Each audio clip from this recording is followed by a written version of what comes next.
Kita punya trauma, entah itu fiktif, entah nyata, entah apalah. Kita punya trauma kasus Siti Jenar. Orang yang mendalami la ilaha illallah secara intensif, ya, entah itu disebut kalimat sodo, bosululuk, boseloko, mbah kono semua. Orang yang memahami la ilaha illallah secara intensif, itu pasti menuju ilmu hakikat. Dan menuju ilmu hakikat pasti ngalami hakikat yang khoyali. Ini ruang nonton ini. Hakikat yang nopo? Khoyali. Dan hakikat yang khoyali ini mulai menipu. Ya, kalau sudah begitu ruwet, misalnya ngeten ya. Ketika kula maca nggih diskusi ini utai perdebatannya kali Jago mbek Siti Jenar. Saat itu ada Sunan Bonang juga. Kamu sujud pakai apa kali jaga? Ya pakai jasad.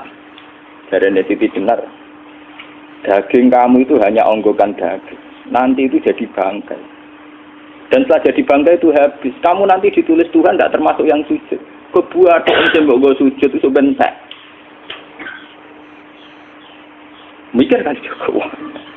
Rugi ke sujud mbek bathuk mbek tangan. Jasad tem sampean ku entek. Ora ana sing crita kowe nak sujud mergo jasad itu mbok sampean dadi bang. Lah nek ngono sujud sing hakikat ora usah bathuk, ora usah tangan, ora usah sikil, yo rohem iku lho kon sujud mbek pangeran. Nak sujud mbek fisik ku rugi wong fisik sampean. Mikir kali itu. Orang bolak-balik kali Joko mantan wali preman terus jadi debat pusing. Siti Jenar tahu belajar tak tahu menang Irak. Yang jelas yang mulang gak sadar orang menangis. Wah, uang ini menjadi perdebatan. Sehingga keyakinannya kayak Siti Jenar, la ilaha illallah itu ya wahdatul wujud itu innalillahi wa inna ilaihi. Selama ini kalau orang syariat misalnya, orang syariat itu kalau ada orang mati, misalnya Kak Ruhin mati, ini aku kan muni innalillahi wa inna ilaihi raji'un, saiki Ruhin wis mate. Mate itu balik ning penge. Itu cara wong hakikat kan salah besar. Orang mati itu tidak ada, cara ilmu hakikat dan orang mati itu tidak ada. Roh ini tersiksa di alam fisik. Jadi ruh ini tersiksa di alam fisik. Karena ketemu ning jasate ruh. Tersiksa itu. Akhirnya apa mangane kudu kerja piring Jepang tersiksa roti. Asal roti mau tersiksa. Misalnya kiai pemangane dadak kudu pidato 2 jam bareng tersiksa. Roh kenapa? Tersiksa. Mergo roh ora butuh mangan, ora butuh ngombe, tapi gara-gara melok fisik. Paham ya? Lho ini tenang ilmu warai ya bener. Lah kula boten. Zaman betul lho guru waras maksudnya nggih. Artinya waras secara akademik karena ada referensi, ada marojek, nggih. Waras secara hakikat. Kula niku umpama rasake sampean wis ilmu hakikat. Artinya saya juga ngalami ilmu hakikat. Lan ketika sing aran hikam wong ra tau mukasafah ora usah jadi ulama. Wis entah sekian detik ulama itu harus pernah mukasafah. Biar merasakan ilmu napa? Ada. Tapi ilmu hakikat itu bisa dilogikakan sebelum sampean sampai secara musyahadah. Paling enggak bisa sampai secara logika. Manusia itu mulai Nabi Adam sampai sekarang itu kan punya roh, dan roh itu tidak makhluk. Ya, roh itu tidak makhluk. Ketika roh itu diletakkan di jasad, dia itu tersiksa. Karena ketika dia ke jasad fisik, namanya mengalami keterpisahan dengan yang abadi. Dia ini ning jasad fisik tersiksa. Karena dia harus di alam yang kasat mata, alam mulki. Tersiksa. Ketika dia tersiksa, melok ruhin, akhirnya dia mangane kangelan, akhirnya lesu mangan. Padahal roh gak butuh mangan, perlu dicatat roh gak butuh. Ya ora butuh gunung kidul barang, kan roh ora butuh rapi. Paham kan? Ya ora butuh putus cinta, ora butuh pegatan, ora butuh macam-macam. Paham?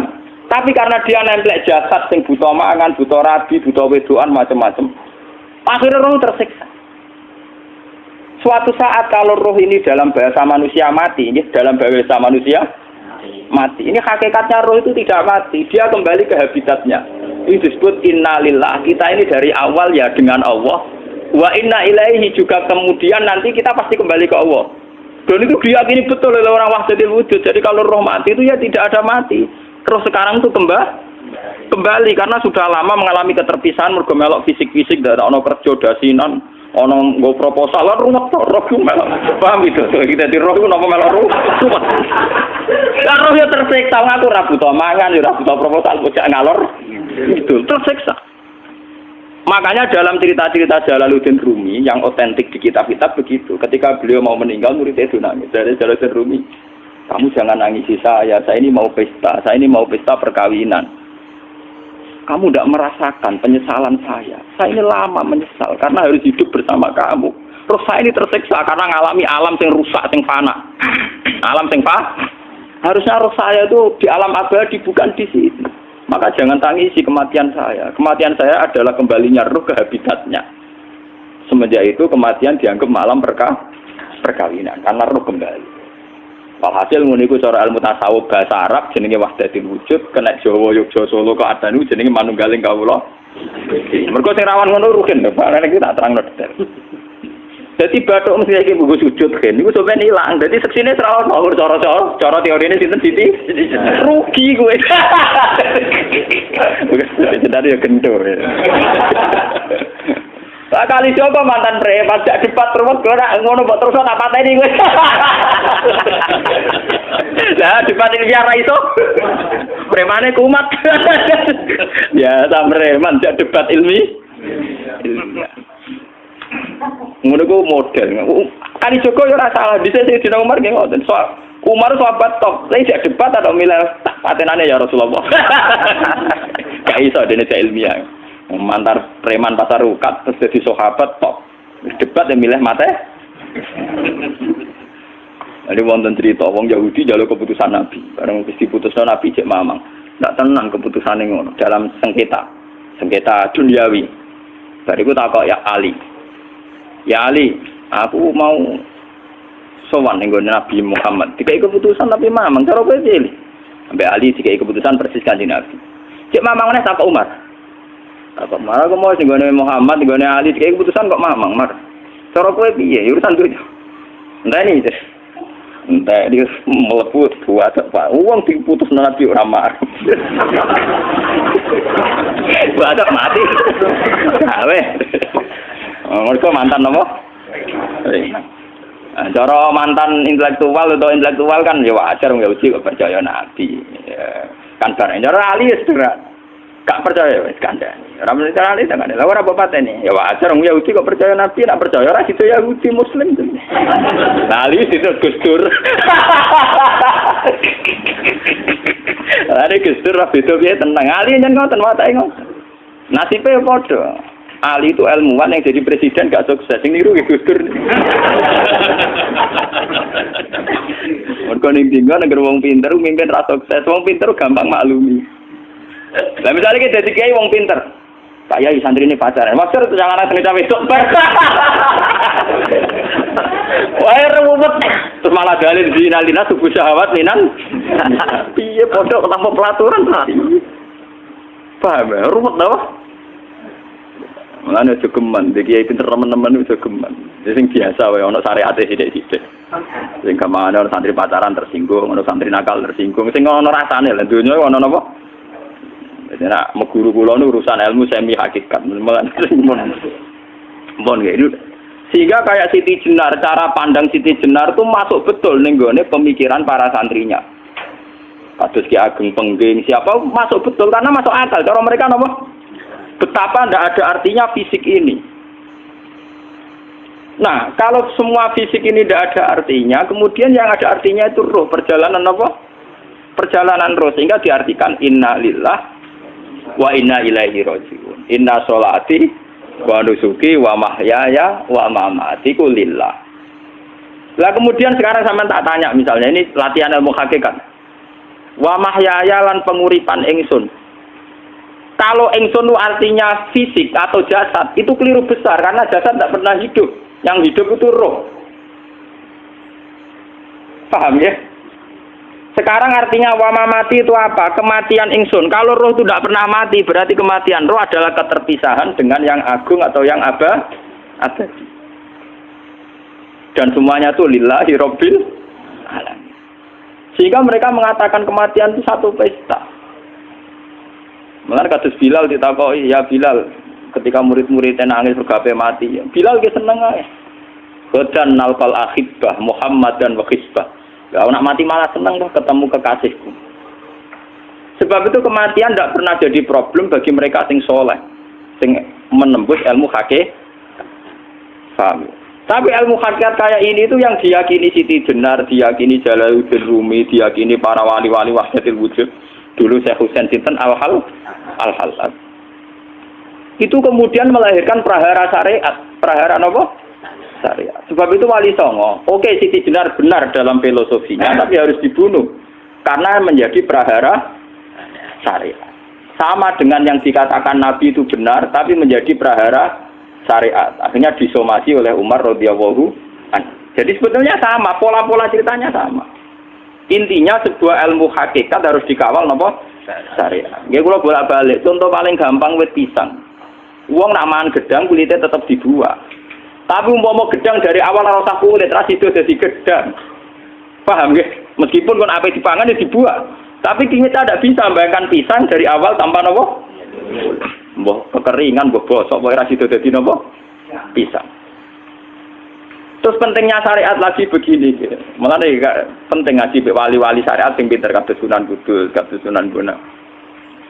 Andai kan tidak ada syariat itu dunia pun mesti rusak. Contoh paling gampang masalah pornografi, porno aksi. Jadi jenengan aja omongi ngono iku ngakak-ngakak deh. Dari pangeran wis pirsa, kowe nek klambi pangeran ora tem ora ya ora klambenan. Wong ora ana gunane. Kalau yang paling penting ku nazarullah, kenapa kowe klambenan barang, wong kowe klambenan ora pangeran tetep pirsa. Nyatane si jenengan nak mulang nggih coba klambenan nah intine napa? Dinya ada nabi Sunan Bonang. Nah, aku percaya kabeh nazarullah ora usah napa? Klambenan. Tetapi teori ora usah klambenan iki dinggo tenan. Mulane nek pas wiridan aliran sesat ciri utama. Kira klambenan tenan. Lah ruwet to. Lho iki tenan iki cerita. Iki pentingnya ngaji nggih. Ben sampean ngerti variasi riwayat kemudian kita orang syariat harus kayak apa, kemudian kenapa menjadi aliran wahdatil wujud. Nah terus kita-kita ini ya, kita-kita ini kan orang syariat. Memang kelemahan orang syariat itu akeh kok sampean-sampean. Siji mesti ra kramat. Modele ora di dhuwit ya bingung. Ruwet. Urip wong syariat lho apa? Dineng bojo wedi, dineng tangga wedi, pengaruhe menurun. Pancen orang syariat itu banyak kriminal tauhidnya itu memang jelas. Malah kiai-kiai fikih nak ketemu kiai-kiai sing setengah jadah pasti mergo iso nebak atine. Ndekne meriang langsung. Sing kiai ra tau salat keramat padahal ngambungan wong. Sumudina salat 4 waktu kok ora tau keramat. Wong ape buah utang tanggane iku keramat apane? Sing kono ngawur-ngawur sowan pirang. Meriang paling syariat ngadepi wong hakikat napa? Mulane jogeman gitu dadi wong syariat sing ngene iku bahaya. Nah kula mboten ngarah. Sampai dadi wong syariat sing ra keramat. Bahaya sekali itu bagi perjalanan agama. Kalau sering ketemu kiai-kiai yang terkenal keramat di Juwaduk tiang-tiang hakikat. Ditantang kanca-kanca kula wani, nah tantang aku tetep rawani kok. Mikir deh. Karena orang yang sama-sama ke jalur hakikat tetap punya alamat, tetap wonten simahum biwuji min asari sujud. Cara pandangnya mesti sama. Kalau nanti ketemu murid, ya artinya yang ikut aliran Siti Jenar, dia ada sholat, ada apa, hidup di satu tempat gitu. Padahal dia bisa baca ihya. Dulu pernah mondok di Mekah, pernah di Irak.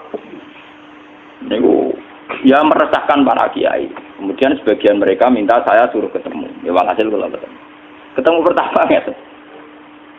Jenengan Gus Ba, tapi zaman roh jenengku tetep rata arani muka sapa. Nggih biasa mawon. Kula ora usah kenal jenengan nggih kenal. Dadi kula nggih biasa mawon. Lah niku pernah ngajar-ajaran nih. Saya Gus ning donya tak enteni mau turu-turu ngenteni mati ngono Gus kok repot. Jawaban kula terus enak. Sampai jare wong hakikat wong ngenteni mati bareng. Ya mati wis saiki iku. Terus ngenteni saiki padha-padha wis napa? Wis mati. Ya saiki wis padha-padha wis urip. Wis padha kabeh. Nah cara ilmu hakikat kan terus sama semua. Napa? Sama semua. Tadi makanya itu tadi. Kalau baleni malih logika hakikat itu begitu ya. Roh itu ditiupkan oleh Tuhan ke kita. Kemudian roh karena ikut alam fisik, alam jasad, roh ngalami yang kita alami. Nggih. Ketika roh ngalami yang kita alami dia tersiksa. Nah, ketika roh sudah terpisah dari jasad yang mengekang, yang memenjara ini, dia senang terus kembali ke Tuhan. Ini disebut inna lillahi wa inna ilaihi. Lah jasad ini kemudian menurut ilmu hakikat enggak ada gunanya sama sekali total. hilang di telan tanah. Lah kalau begitu jasad iki nak mbok agul-agulan, Gusti bathuk kula tak nggo sujud tangan kula ndi buktine tangan wis ora ana. Bathuk wis ora. Mulane dari Siti Jenar, hanya wali bodoh kayak kalian yang punya ajaran bodoh begitu. Malah rasupan terus. Mulane Sunan Kalijaga semangat kon mateni mergo tambah omongane glodro nduk ndi. Tapi yang enggak disadari Siti Jenar yaitu tadi. Inti dari ilmu hakikat itu kan tunduk sama kersane Tuhan. Kalau sudah tunduk pada kersane Tuhan, kalau kersane Tuhan roh kita harus di jasad. Dan wujud jasad kita ini juga karena kehendak Tuhan. Kenapa yang wujudnya jasad yang karena kehendak Tuhan engkau ingkari? Sementara wujudnya roh tidak kamu ingkari. Toh wujudnya jasad ya bi iradatillah wa bi masyiatillah. Wujudnya roh ya bi wujudit bi masyiatillah wa iroh. Harusnya fungsi jasad juga harus kamu akui toh Siti Jenar. Wong sekarang kita punya jasad ya bukan karena kita, karena kehendak Allah. Kenapa kamu ingkari? Berarti kamu ingkari kehendak meneng Siti Jenar.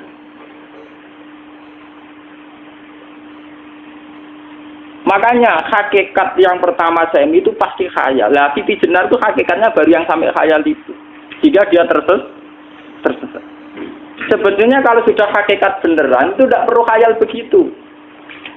Artinya tidak perlu khayal jasad kita sing senajan ora ana gunane ini. Tetap ya wae wujudnya karena kehendak Allah. Juga kita harus terima. Apapun kekurangannya, apapun kenaifannya, ironisnya harus kita terima. Ini sebagai bentuk penerimaan kita pada masyiatil. Begitu juga keadaan roh kita sebagai penerimaan atas masyiatil. Meskipun ada teori-teori roh yang lebih valid. Lebih valid misalnya begini. Kanjeng Nabi itu suatu saat ininya terputus karena perang Uhud. Itu Kanjeng Nabi dia dolanan dirijine ini. Napa cara napa jari jemari ini Nabi putus. Dia dolanan. Jadi Nabi sendiri kadang sering ngajarkan ilmu hakikat. Hal lagi illa usbun udmiyat wa fi sabilillahi ma laqitu. Kowe ora trimo fisik, bentuk fisik jari jemari sing ditetir berdarah. Tapi nak kue fisabilillah ayo wis balik ning habitatem. Jika kenapa para sahabat itu ketika dicincang, ketika putus tangannya, putus kakinya, sahabat yang usul ke ilmu hakikat itu malah senang. Karena jasad kita ini kan ila sabilillah menuju jalan Tuhan. Sekali dia sudah terluka fisabilillah itu sudah menemukan formatnya. Cara teori Cina sudah menemukan formasinya. Paham gitu? Orang kok malah ngeluh itu berarti goblok kok ngeluh, paham tak? Paham kenapa?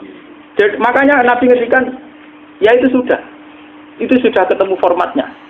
Ketika rohnya para syuhada nanti kembali ke Tuhan, ya ketemu formatnya lagi.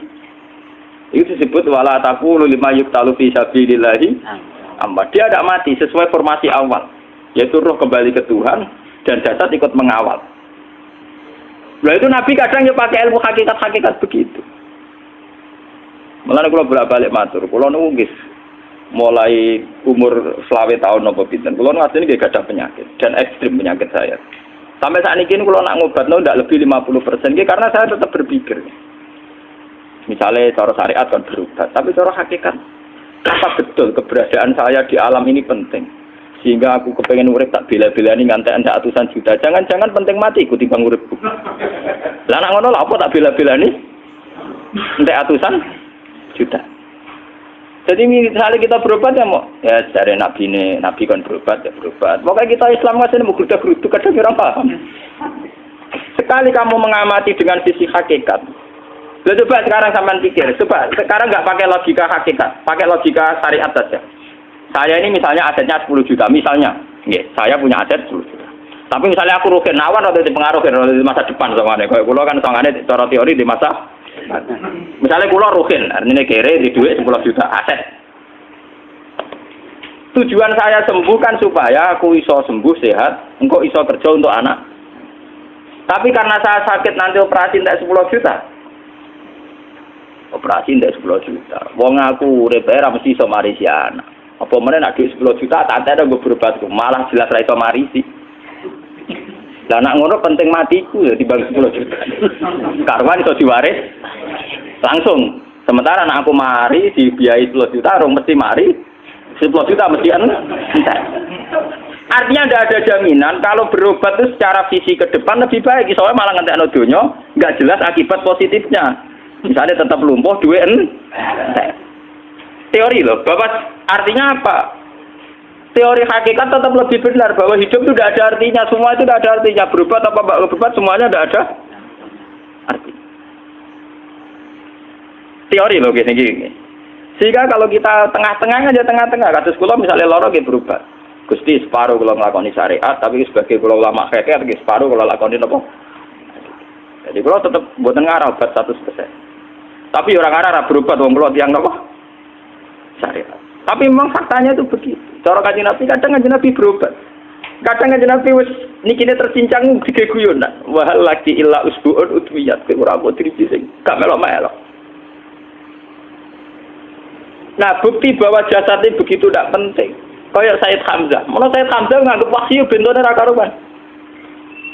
Kalau teori Siti Jenar itu benar, teori Jalaluddin Rumi benar teorinya ya, orang kok ra salate lho nggih, maksudnya kok nganut ra salate. Benar cara analisis roh. Ketika Sayyid Hamzah dinyatakan mati oleh manusia, oleh hukum manusia dinyatakan mati karena dia sudah tidak bergerak. Dalam teori hakikat kan rohnya Sayyid Hamzah sudah fi khawasili tuyurin khudrin. Rohnya sudah diambil Tuhan, tidak mati. Paham ya? Ketika rohnya Sayyid Hamzah sudah diambil, jasad ini sudah tidak punya rasa. Sekarang secara syariat kasat mata kita tahu, wong jasad tak diinfus, di sayat-sayat dioperasi ora kroso. Apa meneh saiki ruhe wis bisa.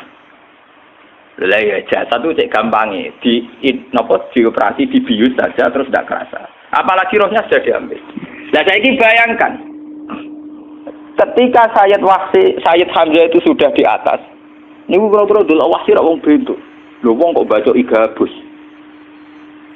Ketika jasad benar-benar tidak penting, kemudian jasadnya Sayyid Hamzah kan dicincang oleh wahsi.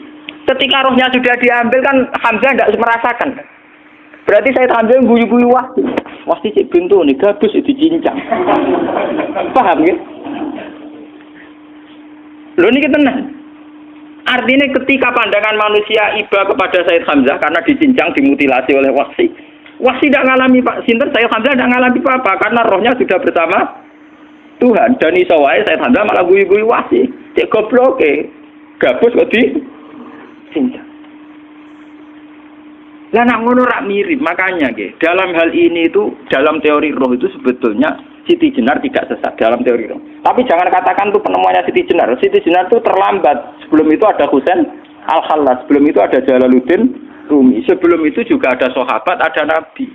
Cuma cara aplikasinya Siti Jenar melenceng. Jadi jangan katakan kok tak kampus-kampus, itu pendapat Siti Jenar itu malah goblok meneng. Siti Jenar itu sanut, paham nggih maksud apa? Wis anut.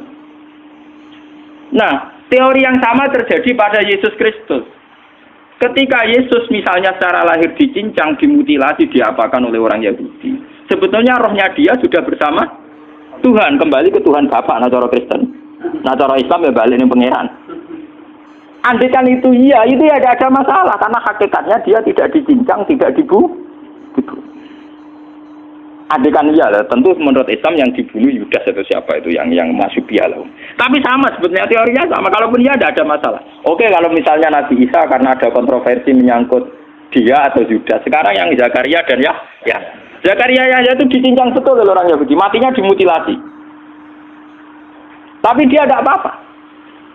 Karena ketika beliau dicincang, rohnya sudah diambil.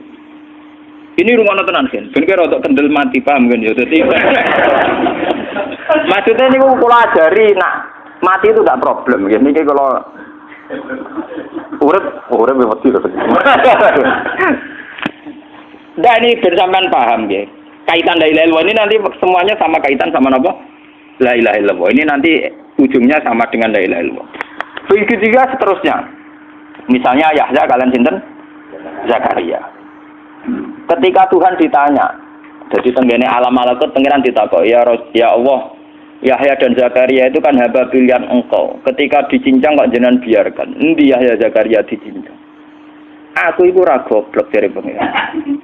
Sedurunge dekne dicincang jasate ruhe tak jupuk. Dadi dekne ora krasa blas.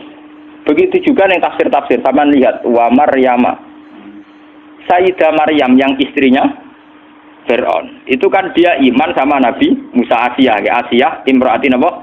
Fir'aun. Asiyah imro'ati Fir'aun, ya. Itu kan dihukum oleh Fir'aun. Ketika mau ditumpahi napa? Batu besar. Iku Allah ketika di pangeran, ya malaikal mauti, cepat ambil rohnya sebelum dihunjami batu besar. Terus rohnya diambil.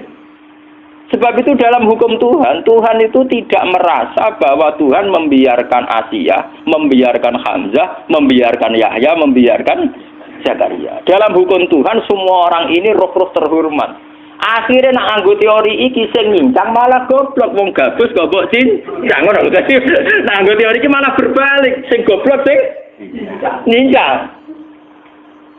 Paham?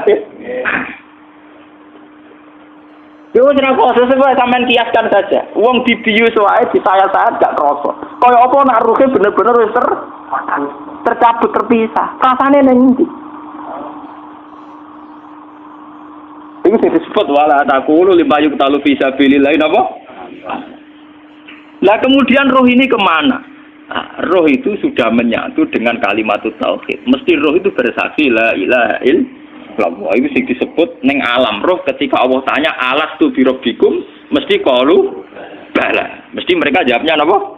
Bala. Karena alam roh tentu lebih mudah bersaksi akan keberhadiran dan keeksistensi Tuhan Allah Subhanahu wa taala. Paham ya ini sama penting. Nah, ketika kalimat tauhid sudah menyatu kayak begini, itu mesti kalimat tauhid sing mesti langsung untuk swarga. Itu dimaksud Nabi mustaiqinan biha qalbu mukhlishon biha qalbu. Ati itu qalbu kan nggak bisa kamu artikan jantung atau liver kayak teori modern sekarang. Misalnya qalbun itu apa? Dari kiai qalbun itu jantung. Nah ngono beda mek liver. Lah nek liver apa kabidun niku akal-akalan aja padha ora paham. Bahasa kolbun, fikrun, aklun itu sesuatu yang misteri. Roh ini kemudian dengan kalimat tauhid sudah menyatu disebut mukhlishon biha qalbu. Ada tingkat kemurnian hubungan roh dengan kalimat tauhid. Lah kalau begitu pasti dakhalal jannah. Karena tidak mungkin kalimat tauhid kok di neraka. Lah ini mau masalah-masalah hakikat. Wong sing gak tahu petualangan hakikat, momene sing sering bingung bakas dhuwit, bayar kredit, utang jatuh tempo, ora usah melok mikir, utek wis entek go mikir duit.